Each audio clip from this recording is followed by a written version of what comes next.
Cuida la tierra porque es tuya. No tengas miedo, no tengas miedo a la lucha. Porque la justicia del pueblo será la que ponga fin a la desigualdad. Porque la justicia del pueblo será la que ponga fin a la desigualdad. Bienvenidas y bienvenidos a su programa Esta Tierra es Nuestra, donde la palabra la tienen los pueblos. Hoy hablaremos sobre la criminalización estatal y cómo los medios de comunicación aportan a que se esté generando un clima de conflictividad en el país.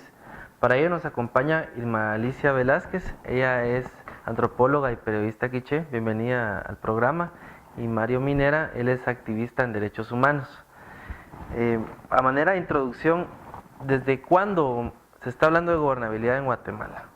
La palabra, la definición de gobernabilidad queda establecido en el discurso de toma de posesión del entonces presidente Vinicio Cerosa, pero también en el discurso que manejaba y que planteaba poderes económicos y militares que tenían el control del aparato del Estado para esos años. Y con gobernabilidad ellos estaban refiriendo a que la población, las comunidades, todos los que habitamos en esta territorialidad que se llama Guatemala, con independencia de su diversidad étnica y cultural, de su idioma, de su sentido de pertenencia, de su construcción de identidad, se referían a que todos y todas nosotros estuviéramos subordinados, que estuviéramos un paso atrás de esta definición que es la que ellos querían establecer como punto de partida para un modelo de acumulación de capital que hoy por hoy les está haciendo crisis y por eso tienen la gran necesidad de las reformas constitucionales.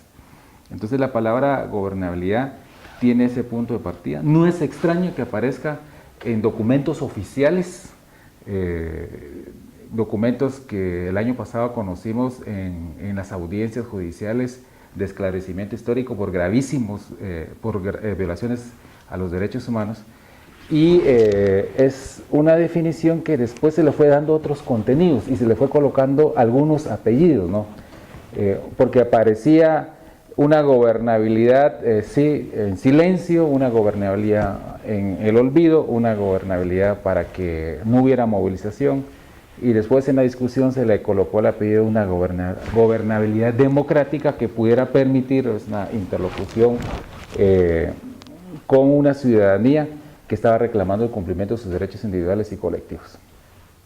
Hoy la palabra gobernabilidad también es utilizada y definida para quienes tienen una demanda social, en especial un reclamo de defensa de algún derecho colectivo, para quienes levantan una bandera de disfrute, de uso y disfrute de sus bienes naturales, y para quienes hoy se oponen a un modelo de acumulación. O sea, se utiliza como referencia para descalificar. También hay que tomar en cuenta que el concepto de gobernabilidad no nace en contextos como los nuestros, es realmente impuesto desde organismos internacionales. De hecho, es el consenso de Washington quien empuja fuertemente la construcción de gobernabilidad en países como los nuestros, buscando tres elementos fundamentales: la institucionalidad, fortalecer los procesos institucionales, la gobernanza política y la administración. Una administración que viene dirigida bajo los términos que ellos la plantean. Estos conceptos son trasladados a Guatemala, un país diverso, un país que no es homogéneo, que tiene una serie de pueblos a lo interno y que tiene también procesos de gobernabilidad que jamás son tomados en cuenta. Diríamos en resumen que en Guatemala, dentro del discurso nacional y dentro del discurso estatal, el término gobernabilidad tiene relación con la creación de una nación occidental, con la creación de una república que defiende ciertos intereses y que va a estar al servicio de ciertas élites económicas y culturales. La gobernabilidad no tiene relación con la diversidad de los pueblos ni con la diversidad de los territorios. pero en un principio se está hablando de un concepto entonces de supuesta interlocución entre el gobierno y la llamada sociedad civil. Bien, vamos a ver quiénes son otros actores que interlocutan, como son también los medios de comunicación. Vamos a ver a continuación un video de informe especial de un programa de Canal Antigua donde se habla de un derribo de torres en Nevada. El año pasado, Informe Especial le llevó en exclusiva la verdad detrás de los conflictos de las comunidades indígenas. Vimos a grupos encabezados por organizaciones de izquierda extrema y apoyados por gobiernos extranjeros que se enfrentan contra los inversionistas y grupos indígenas que apoyan la llegada del desarrollo e inversiones a las comunidades más necesitadas. Informe Especial también demostró pérdidas millonarias a causa de sabotajes en hidroeléctricas propiciadas por estos grupos, así como una gran conflictividad debido a las actividades mineras en San Marcos y el Altiplano. Bien, hay una frase que quisiera resaltar. Dice, vemos a grupos de izquierda extrema y apoyados por gobiernos extranjeros en estas acciones. Estas declaraciones fueron hechas aproximadamente el año pasado. ¿Ustedes se enteraron de la situación que estuvo detrás de estas imágenes, Mari? Sí, estas definiciones corresponden a aquella definición que quedó establecida en documentos militares, de los planes militares que fueron desclasificados el año pasado y que se conocieron a la luz de las audiencias públicas por los casos de gravísima violación de derechos humanos que se ventilan. Y se hablaba ahí, en esos documentos, de quién era enemigo interno y la forma como se definía la de enemigo interno. Entonces, cuando uno lee esos documentos y escucha a comunicadores sociales, sobre todo como el ejemplo que hemos visto ahorita en la televisión, de la manera como se descalifica la demanda social colectiva de una comunidad, uno no se necesita tener tres dedos de frente para entender que hay una conexión directa entre esas definiciones de enemigo interno que quedaron establecidas en esos documentos militares con esta forma de descalificación. Ahora, estas formas de descalificación son estigma, ¿no? Y para quienes tienen los poderes económicos y que son aliados de las empresas transnacionales en la explotación de los bienes naturales en el país y para la producción y comercialización de la energía eléctrica, saben que necesitan estigmatizar la demanda de las comunidades, saben que necesitan estigmatizar eso, saben que necesitan descalificar, entonces están trabajando y apuntan muchísimo hacia la estigmatización porque eso les puede favorecer en darles un espacio de legitimidad para luego descalificar y reprimir cualquier demanda que pudiera haber en este tipo. Queremos ponerles estos mapas que surgieron luego después de estas declaraciones, como se decía, ¿no? Que se prepara un ambiente en medios de comunicación y ya este gobierno entrante presenta estos mapas, que lo sacaron a escasos meses de su gobierno. Entonces vemos, son mapas presentados por el Ministerio de Gobernación, donde se empieza a trabajar la palabra ya no gobernabilidad, sino ingobernabilidad, que no es lo mismo, pero es igual en este caso, ¿no? Entonces, Irma Alicia, ¿qué nos puedes decir? Bueno, realmente creo que todo este trabajo periodístico, que no es único, lo que acabamos de ver es apenas un pequeño elemento y es un solo programa. También está la prensa escrita, la prensa radial y otros espacios en donde ellos han tenido como un canal para dar a conocer su propuesta. Lo que han buscado es crear las condiciones para criminalizar a las comunidades, por un lado. Y por el otro lado también es esa idea que se ha venido manejando continuamente a lo largo de todo el siglo XX, de que las comunidades son incapaces de pensar por sí solas, de que las comunidades o de que las familias o de que los pueblos van a necesitar de salvadores, que por ellos mismos no pueden pensar, no pueden actuar y que estas acciones violentas se deben a esa incapacidad de pensar. Por lo tanto, son extranjeros, países, personas, activistas los que vienen con estas ideas. Y la idea es buscar la manera de cortar esos vínculos entre quienes están apoyándole supuestamente y los que están creando esta ingobernabilidad. Y aquí hay otra palabra también que a mí me parece importante remarcar y es el concepto de desarrollo. Sé que no tenemos el tiempo para trabajarlo, pero la idea del desarrollo nuevamente occidental, así como gobernabilidad es un concepto occidental, también la categoría de desarrollo es un concepto occidental.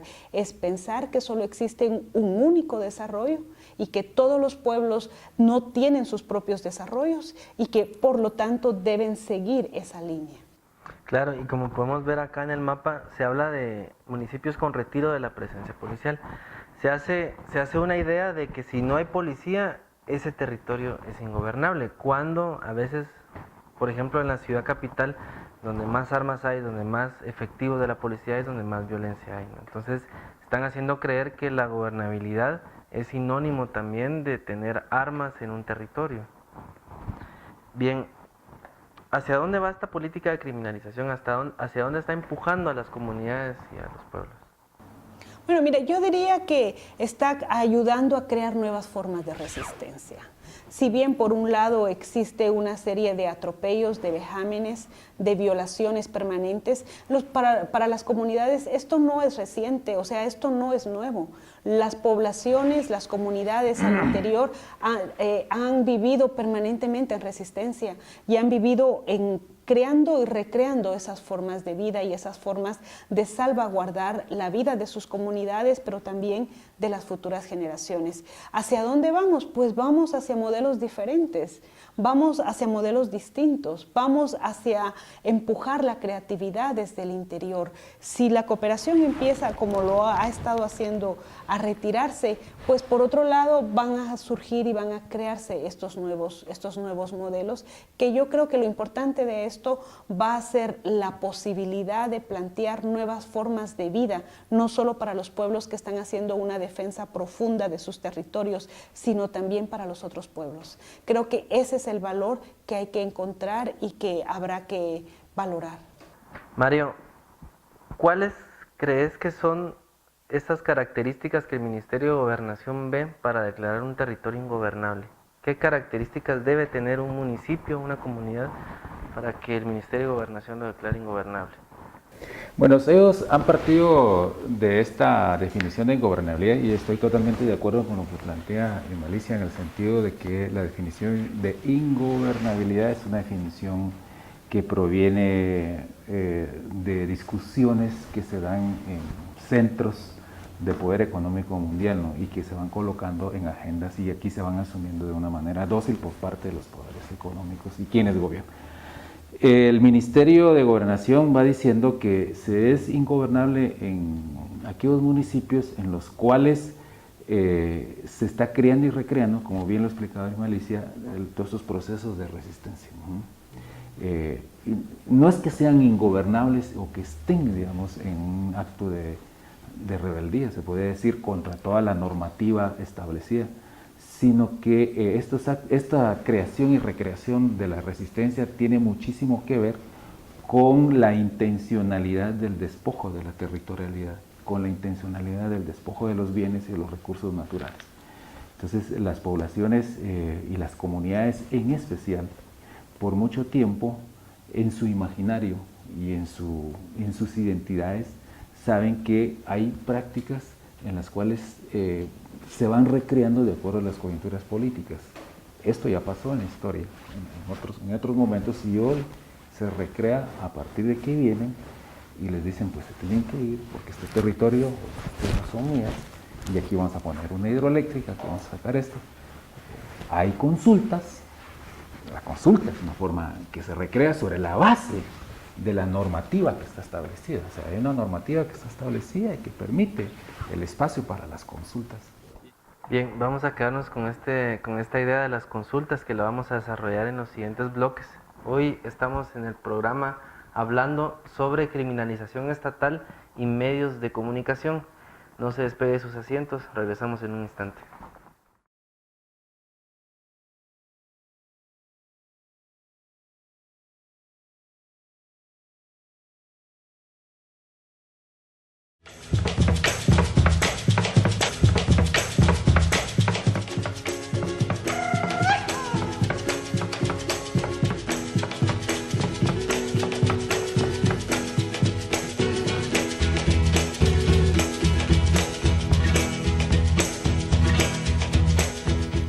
Estamos de vuelta en su programa Esta Tierra es Nuestra.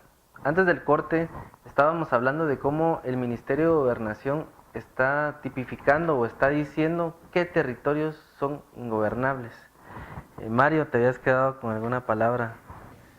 Para complementar la idea, y tiene que ver que los municipios a quienes les ha caído esta definición, este estigma, esta descalificación, son aquellos municipios en los cuales sus comunidades han ido a la conquista del espacio público, se han movilizado hacia ese espacio público y desde ese espacio público ellos han proclamado que están en abierta oposición al uso abusivo y grosero que se quiere plantear de los bienes y los recursos naturales.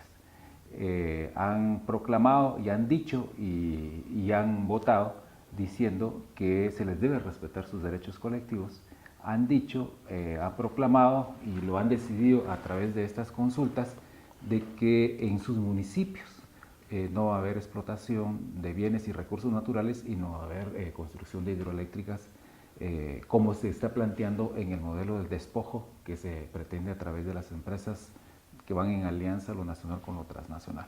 Entonces, estos municipios quedan estigmatizados por la movilización, por la participación, por este ejercicio amplio y colectivo de la ciudadanía de las comunidades con independencia de sus pertenencias étnicas, de sus identidades, de su idioma, de su sentido de pertenencia cultural y que se hacen sentir en esa movilización. Entonces, a sus municipios les cae el chiquecito de que son municipios ingobernables, que son municipios que respetan la norma y es absolutamente falso, porque es desde esa norma que se respeta, desde la utilización en el sentido taxativo e interpretativo de esa norma, es que estas comunidades van y dicen, no queremos que pase esto acá con nosotros. Malicia, ¿quieres complementar? Bueno, sí, me gustaría un poco, complementar lo que dice Mario. Hablábamos de que hay 3 elementos fundamentales que busca la gobernabilidad. La institucionalidad, aplicar la política que está vigente en ese momento y una efectiva administración. Estos municipios son colocados, subrayados en rojo, precisamente porque en estos lugares la institucionalidad del Estado se pierde. No pueden aplicar la política que aplican en la mayoría de lugares en estos espacios y no hay una efectiva administración. Por lo tanto, hay una ingobernabilidad. Y en estos espacios, en estos territorios donde ocurre esto, es algo que el Estado no puede permitir, por lo tanto los va a colocar en rojos. Esto es desde la perspectiva de ellos. Si lo vemos desde la perspectiva de las comunidades, es totalmente todo lo contrario.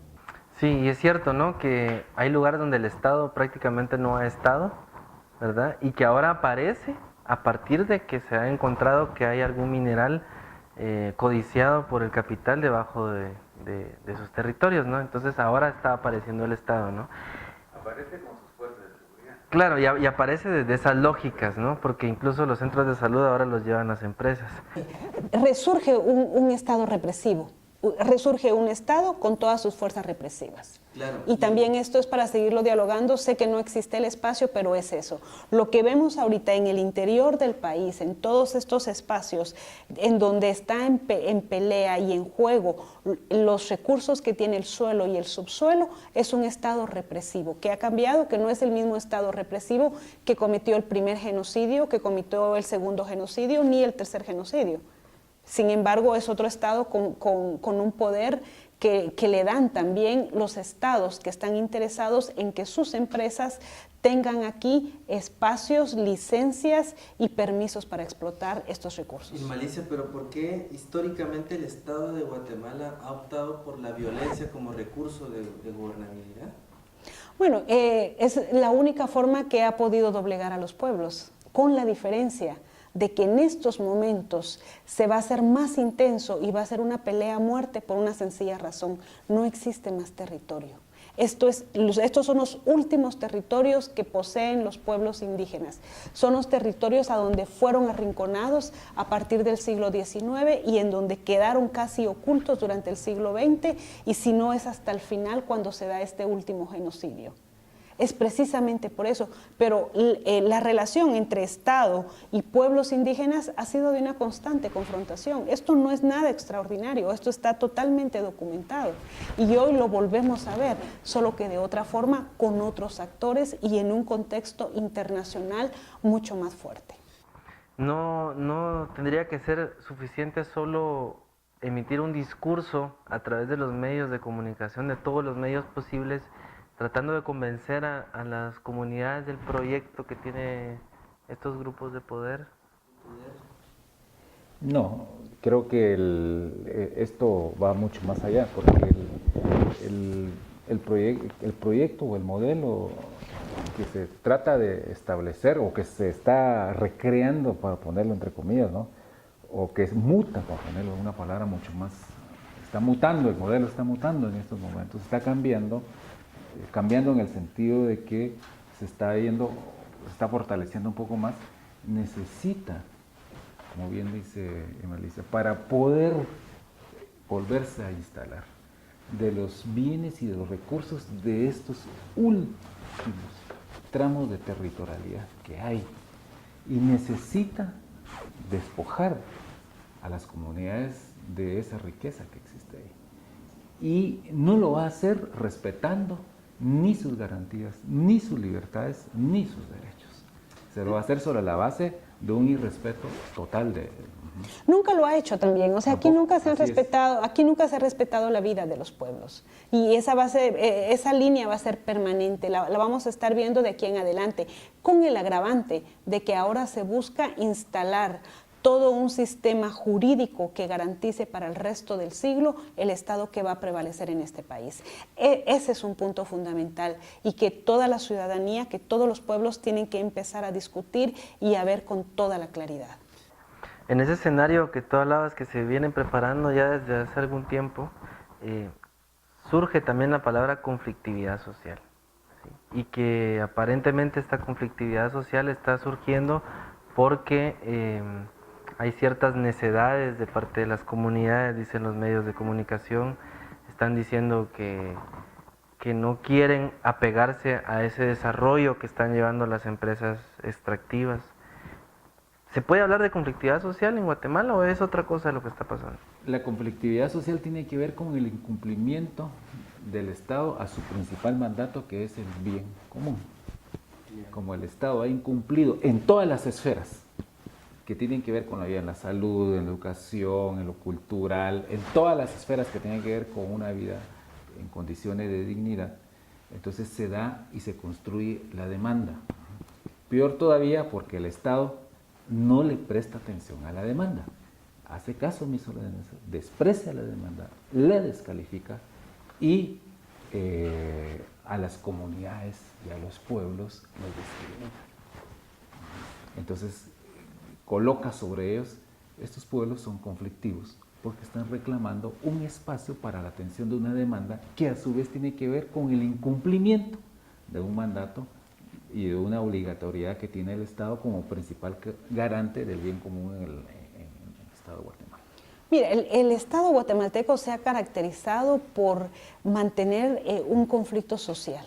Si no, tenemos 250,000 personas que cayeron durante un conflicto armado, ¿no? Tenemos más de 444 masacres.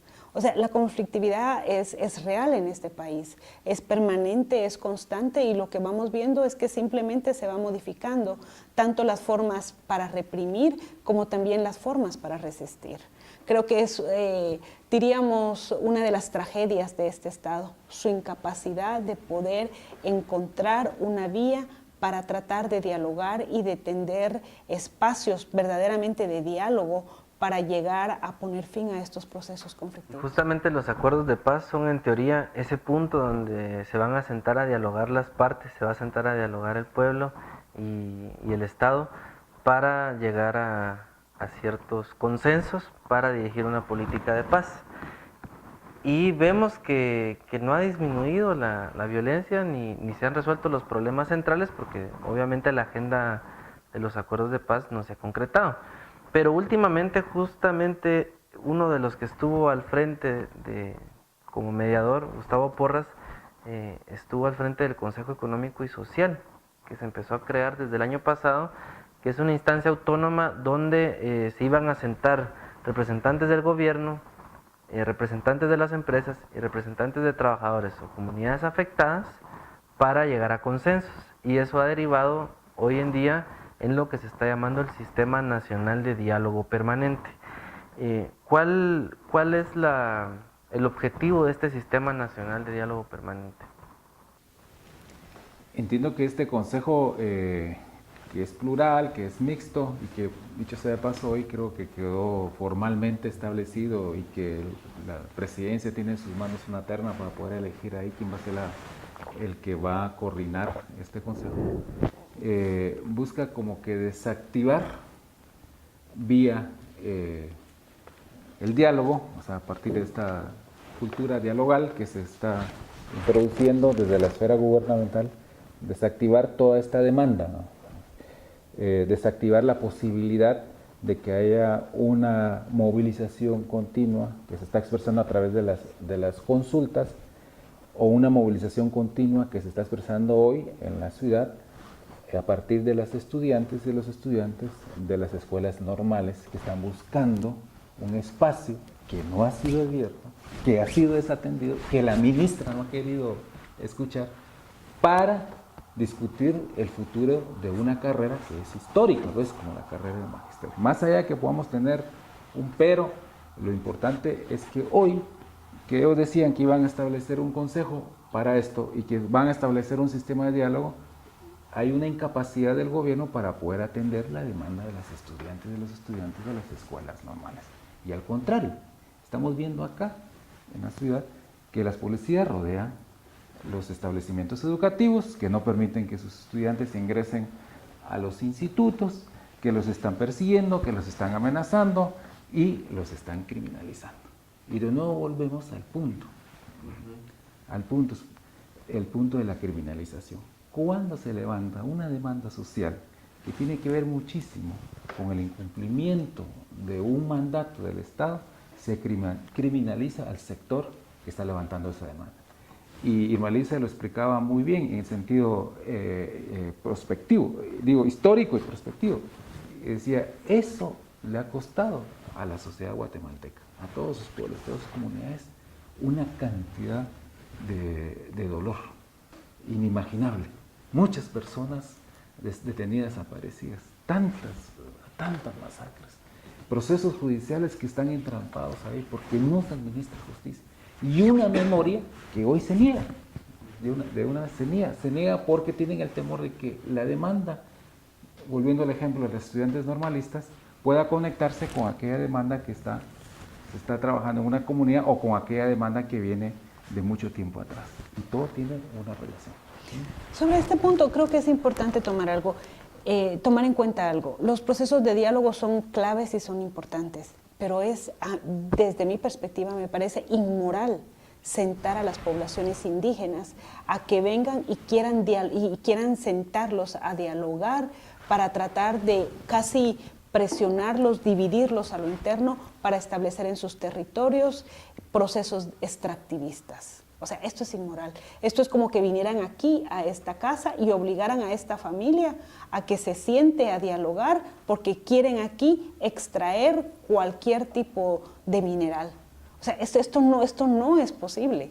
Por eso es que hay una resistencia casi feroz desde las comunidades, porque son procesos de diálogo que vienen ya viciados, que son vergonzosos, que no deberían de darse, que violan derechos históricos, que violan el derecho a la autodeterminación de los pueblos, que violan la dignidad de los seres humanos. Y que dicho sea de paso, cuando se hacen las consultas en las comunidades, o como las demandas hoy que estamos viendo y que somos testigos directos de las estudiantes normalistas, no es para rechazar el diálogo, es al contrario, es para generar espacios de diálogo, pues están buscando un tipo de diálogo en las cuales las autoridades se responsabilicen en la atención de la demanda, no un diálogo como el que quisieron hacer hace 2 días en el Parque de la Industria, en las que llamaron, que dijeron que iban a hablar, pero al final les mandaron a hacer otra cosa.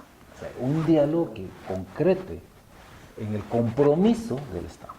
Y solo quisiera terminar, que mira, estos procesos de diálogo van a ser un fracaso, precisamente porque buscan eso, buscan sacar a la gente, buscan arrebatar, buscan exterminar a las poblaciones.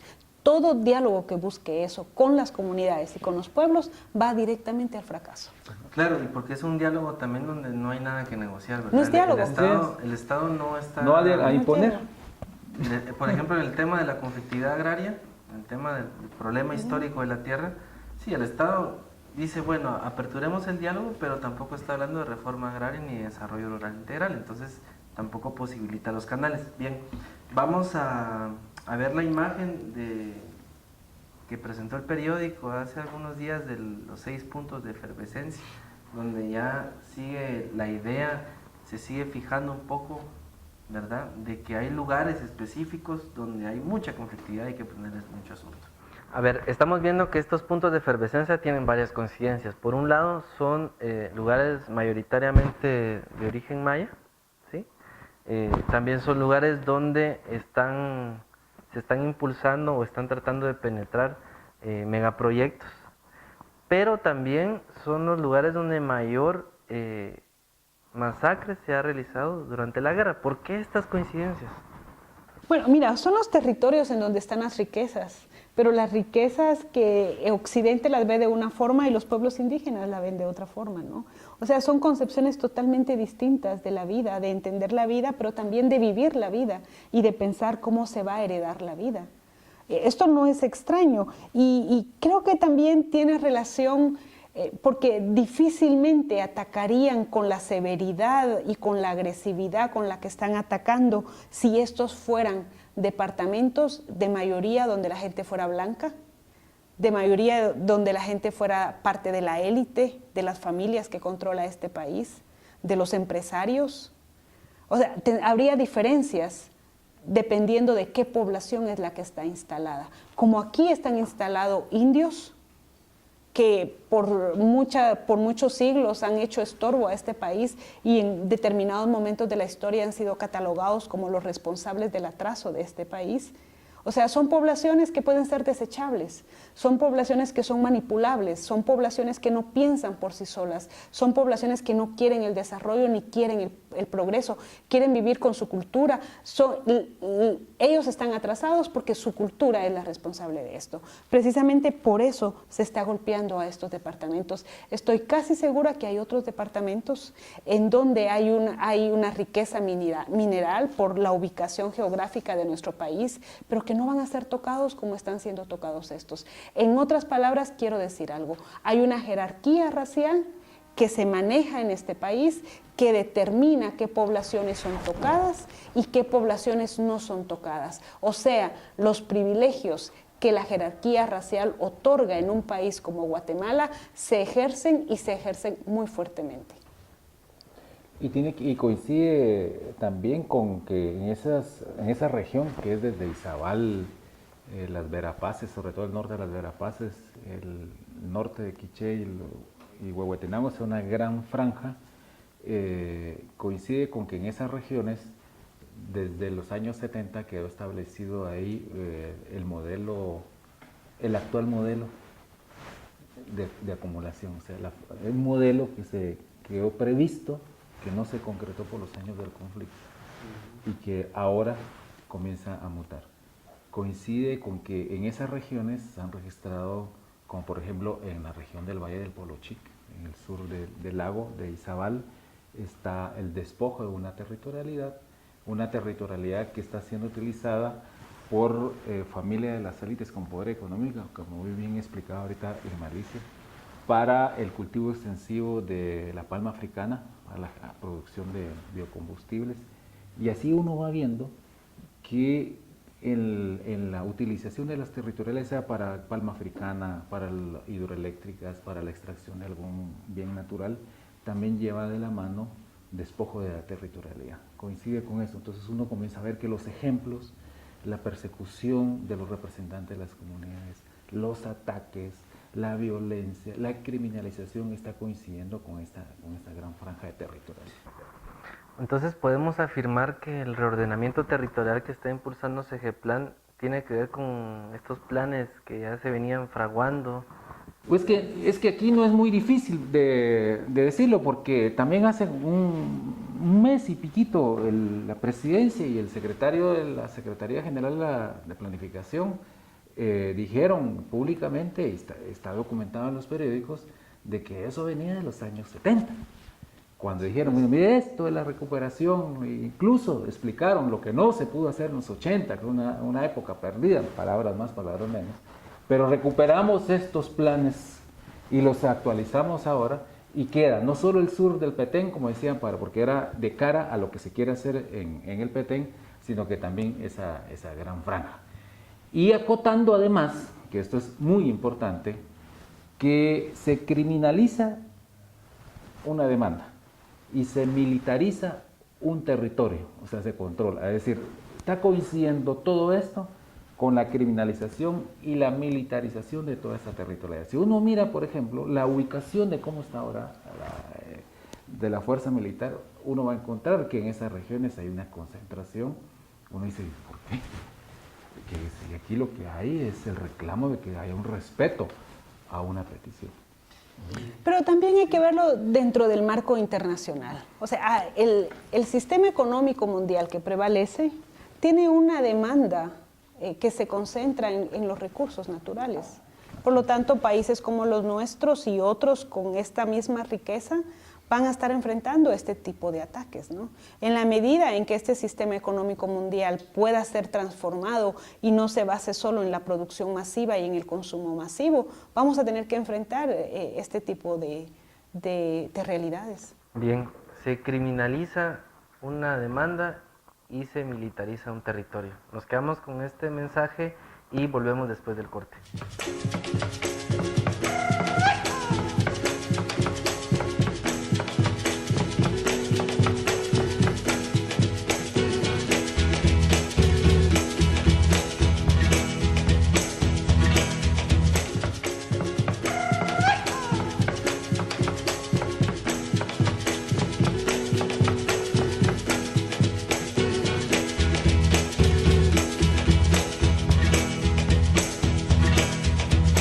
Estamos de vuelta en su programa Esta Tierra es Nuestra, donde la palabra la tienen los pueblos. Este programa surge de la necesidad de llevar la voz de los actores y las actoras que están en sus territorios, llevarla hacia las comunidades y tratar de romper el cerco mediático que está siendo impuesto desde el Estado guatemalteco. Bien, el tema de hoy está girando en torno a la criminalización estatal y precisamente el papel que los medios de comunicación están jugando en esto. Bien, ya se hablaba un poco acá de que las luchas que se están criminalizando, por ejemplo, Mario hablaba un poco de la lucha normalista y también de la defensa del territorio. ¿Qué otras luchas son las que se están criminalizando en Guatemala? Bueno, mira, la lucha, digamos, la resistencia del pueblo cachiquel de San Juan Zacatepeques es también otro proceso de criminalización que está muy bien documentado en los medios de comunicación desde la perspectiva que le conviene al sistema. Y otro ejemplo que es igual de dramático y vergonzoso es toda esa criminalización en contra de Ramiro Choc, quien está en la cárcel ahora, tiene una condena de 8 años. Es toda esa defensa por el territorio, por la comunidad, ha sido también criminalizada a través de la persona de Ramiro. Pero también tenemos la criminalización en Huehuetenango, en Izabal, en el Estor, en una serie de comunidades, en el Polochic. Vemos permanentemente la criminalización. No es algo, diríamos, novedoso. Sí, pues entonces tal vez la pregunta es ¿dónde no hay criminalización? Bien, vamos a presentar una gráfica proporcionada por UDEFEGUA, donde se muestran las agresiones que han recibido defensoras y defensores de derechos humanos desde el 2000 hasta la fecha. Justamente en ella se puede ver que ha habido un ascenso. Solo en lo que va de enero a abril del 2012 van 68 casos de agresión, que es superior a todos los casos que se dieron en el 2000. ¿Por qué si los acuerdos de paz se firman vemos esta escalada? Hay podríamos tener muchísimas interpretaciones en torno a la gráfica, pero digamos como que un denominador común tiene que ver con lo que estábamos hablando ahora. Es decir, es casi seguro que ese número 68, que significan ataques, actos de intimidación, persecución, ejecuciones, tienen que ver contra representantes de aquellos movimientos, de aquella resistencia que hoy por hoy se está oponiendo a la explotación de sus bienes y de sus recursos naturales o a la construcción de hidroeléctricas como se pretende hacer de acuerdo a lo establecido por el acuerdo entre el gobierno y empresas privadas, ¿no? Entonces es casi seguro que esa cifra tiene que ver con eso. Pero también en esa cifra podemos entender de que hay movimientos como la gran movilización y la marcha campesina que se registró hace un par de meses, que están reclamando nuevos enfoques para un desarrollo integral en el país que abarque, digamos, esa gran totalidad. Tiene que ver con ese tipo de demanda de acceso a la tierra, un enfoque de desarrollo que tome al ser humano como el centro de referencia y no un enfoque de desarrollo en el cual se le esté salpicando algunas migajas que el gobierno central quiere administrar. Tiene que ver también con demandas de comunidades como el caso de San Juan Zacatepec, que me parece que es muy importante volverla a mencionar, porque es no solo la oposición a la forma como se ha querido instalar de manera violenta una fábrica para la producción de cemento, sino que también en este gobierno es el anuncio de que en esa comunidad se iba a colocar un destacamento militar para el control de esta población. O sea, un destacamento militar, además, no de efectivos, se puede decir, comunes, sino que un destacamento militar relacionado con la policía militar. Estamos hablando entonces de toda una estructura de inteligencia para controlar las 12 comunidades que han llevado a cabo esta resistencia. Entonces tiene que ver con todo eso, pero en especial tiene que ver con lo que ya hablábamos por acá, con la criminalización. O sea, no quieren que las comunidades, que las poblaciones, que los sectores y las expresiones organizadas, que estos movimientos se expresen de manera libre. Y quisiera recuperar aquí entonces que sí es fundamental en estos momentos entender que la libertad de expresión no es la publicación de algo en un medio, sino la libertad de expresión es la posibilidad de que haya una participación abierta y plena de toda una comunidad, que es la principal garantía de gobernabilidad. De Malicia, tú hablabas de la criminalización en Huehuetenango. Hace poco las comunidades de Huehuetenango, específicamente en Marías, sufrieron un estado de sitio. ¿Cómo puedes catalogar tú esta política de estar decretando estados de sitio y militarizar comunidades enteras? Mira, este cerco que se ha creado y que se ha construido alrededor del departamento de Totonicapán no es algo que nace de un momento a otro. Esto requiere de mucha planificación y requiere de mucho mapeo. Aquí se mapeó a quiénes eran los liderazgos que iban al frente de estos procesos. Huehuetenango ha sido el departamento que se ha resistido fuertemente en los últimos años a que su territorio se siga entregando a la industria extractiva. Aquí se han generado movimientos sumamente interesantes de autonomía y de no a la minería y de territorio libre a la minería. Es casi el único departamento en Guatemala en donde la consigna de estar libre de minería ha sido la bandera que les ha acompañado en los últimos años. Obviamente Huehuetenango es uno de los departamentos con mucha riqueza lingüística y también cultural. La diversidad, pero también el converger en los mismos problemas les ha llevado a crear consejos de pueblos que son sumamente fuertes y que son orgánicos porque vienen de las propias comunidades, porque viven en las propias comunidades y porque conocen a detalle lo que está ocurriendo. O sea, esto que pasó no es algo que sorprendiera, es algo que se esperaba. Obviamente no se esperaba en esas dimensiones, ni se esperaba también que esto trajera consigo sangre como lo que ocurrió, pero es lo mismo que están haciendo en otros espacios. Y cuando tú ponías la gráfica, eso también hay que interpretarlo como una forma del cambio de lucha que se está llevando. Durante los años finales de los 70, principios de los 80, la resistencia y el objetivo era tomar el Estado para transformar ese Estado. Hoy, no, hoy el patrón ha cambiado. Hoy es la defensa de los territorios para buscar autonomía. O si no autonomías totales, diferentes niveles de autonomías, porque van a ser las únicas formas que van a permitir a estas poblaciones mantenerse con vida.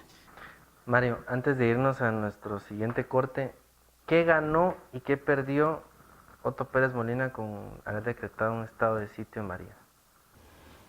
Perdió muchísimo, porque ahí tuvo la oportunidad en sus primeros meses de gobierno de establecer una nueva forma de interrelación y de gobernabilidad, o darle un contenido a la gobernabilidad a partir de una situación muy concreta que se estaba dando en Varías. Creo que ellos tuvieron ahí la oportunidad para sentarse, para generar un espacio de interlocución, para escuchar, para atender, pero creo que dejaron eso a un lado. De nuevo se impuso la cerrazón a escuchar, de nuevo se impuso el control de la población y de nuevo se impuso un estado de excepción bajo el supuesto de que había una población que era ingobernable. Y la verdad es que no es eso. Pues. Muy bien. Bueno, vamos a ir a nuestro último corte. Estamos en su programa Esta Tierra es Nuestra, donde la palabra la tiene.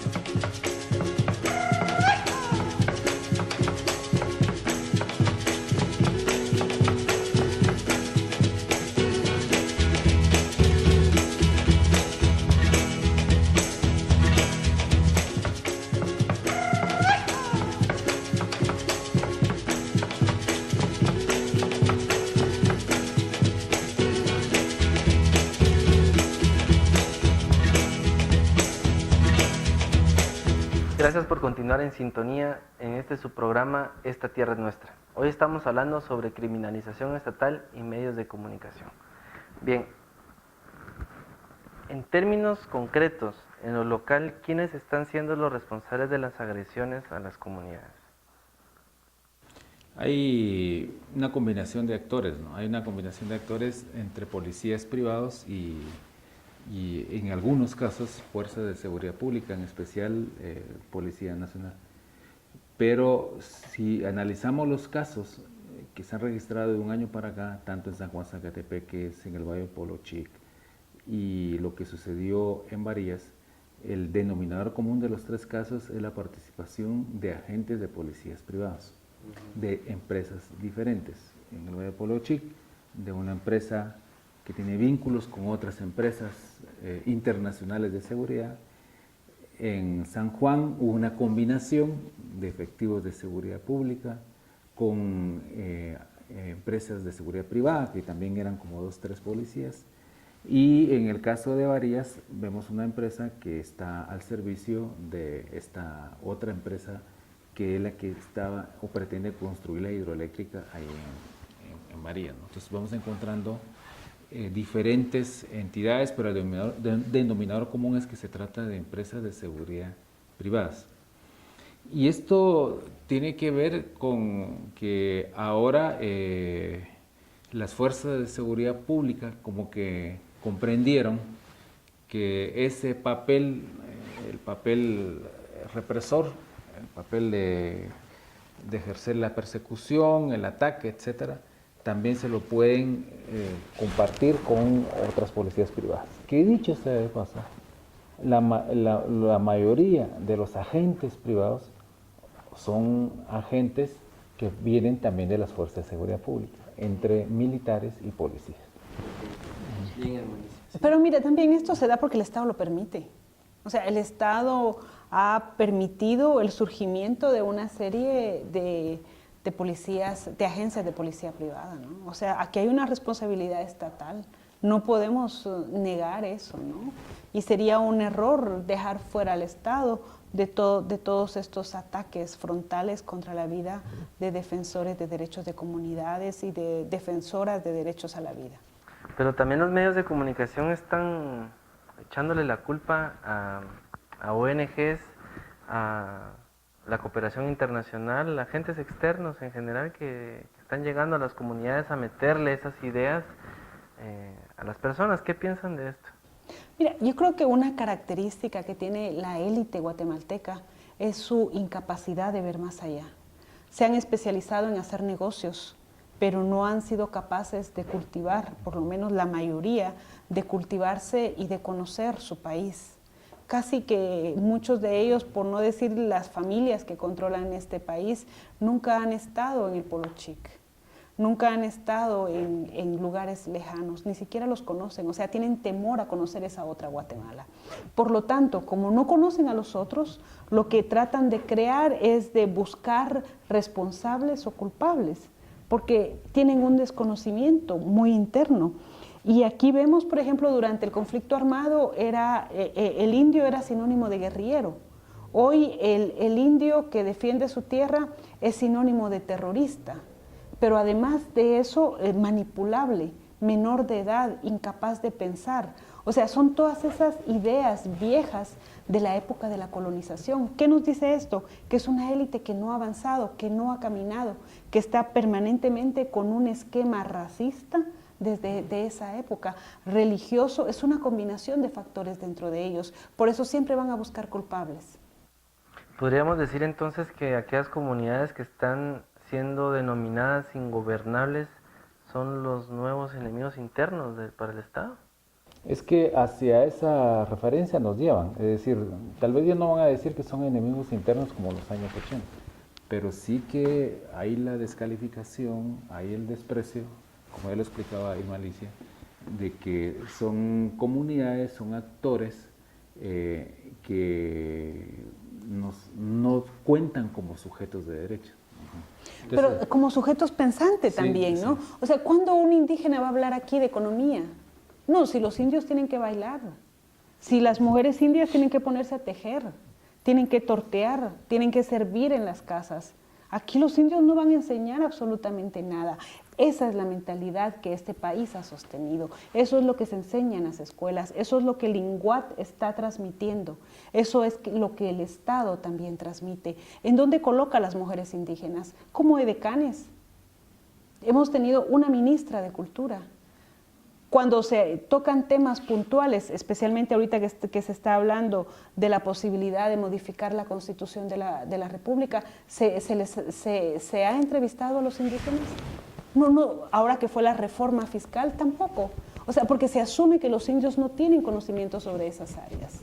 O sea, también esto ha permeado fuertemente en la mentalidad de todos los pueblos y de todos los sectores. Aquí también hay sectores ladinos y mestizos que consideran que el indio es incapaz, así como hay sectores progresistas que apoyan y que acompañan estas luchas y que tienen una visión amplia de su país. Hay sectores que no, que reproducen ese racismo que las élites han emanado desde arriba.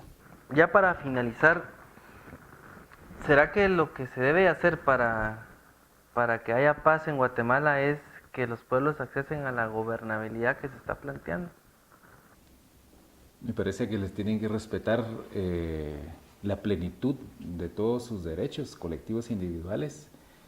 Se tiene que respetar este ejercicio de libertad de expresión que es fundamental para poder llevar a cabo una participación tan amplia en contenidos y en concurrencia. Y muy importante, el Estado debe ofrecer todas las garantías de que no va a volver a ocurrir cuando las comunidades están participando actos de violencia. Entonces, si hay una expresión de voluntad dirigida en ese sentido, que hay un respeto a la dignidad, a los derechos, a las libertades y a las garantías, yo creo que estaríamos comenzando a hablar de otra situación. Pero hoy por hoy no es el caso que nos está comenzando a tocar a vivir con este nuevo gobierno. Realmente aquí tiene que dejarse en libertad y que las comunidades decidan cuál es el sistema, cuál es el tipo de sociedad que quieren. Y hay que tomar en cuenta que los pueblos mayas son diversos. Desde mi perspectiva serán muchos tipos de desarrollo, no va a haber uno solo dentro de los pueblos mayas. No es lo mismo, por ejemplo, las comunidades mayas de Huehuetenango que las comunidades mayas de Izabal. Estamos hablando de 8 regiones lingüísticas con una región lingüística que existe en Izabal. También son procesos muy diferentes en donde la colonización les golpeó diferente. Por lo tanto, sus propuestas de vida son totalmente distintas. No es que sean opuestas, no es que los indígenas estén divididos, simplemente que tienen procesos de formación social que son diferentes. Y esos procesos son los que ellos están demandando que hoy se hagan realidad y se respeten. Ya para finalizar, ¿qué es lo que se visualiza si el Estado continúa con esta política de ingobernabilidad? Mira, un permanente conflicto. Ya el conflicto en las comunidades existe, ya está sembrado. En las comunidades hay diversidad de posturas. Ese conflicto está ahí. A nivel nacional también tenemos el conflicto. Yo diría que lo que se visualiza va a ser una guerra a morir. Porque vuelvo a insistir, estos son los últimos territorios que le quedan a pueblos indígenas y no van a renunciar a esto. Van a renunciar con su vida. Lo que nos espera entonces es un panorama sumamente trágico. Por lo tanto, teniendo todos los antecedentes, ¿podemos evitarlo? Sí podemos evitarlo. Y para eso necesitamos un gobierno que también se ponga en los zapatos de las comunidades, que sea capaz de imaginar una nación diferente, que dentro de su diversidad es capaz de aportar a la universalidad del mundo y no al revés. Sí esperaría que este gobierno que fue electo a final del año pasado aspire a que todos podamos vivir en una situación de respeto, ¿no? Y que aspire a vivir en una situación en la cual se retome, digamos, la dignidad como centro de partida, sobre todo ahora que están comenzando a hablar de las reformas a la Constitución de la República. Yo creo que bueno, y un gobierno también, y reitero esto, que ofrezca la garantía que la violencia no es solución para el país. Que si ellos ofrecen de nuevo este derramamiento de sangre, como el que ya se vivió, creo que estamos en una situación muy complicada. Y que esta garantía la tiene que ofrecer a partir de permitir de que hayan este tipo de consultas y de que los trámites y los procedimientos en la Administración de Justicia sean prontos y cumplidos, en especial para los pueblos y las comunidades mayas. Bien, hemos llegado al cierre de nuestro programa. Gracias por mantener su sintonía. Nos vemos en la próxima.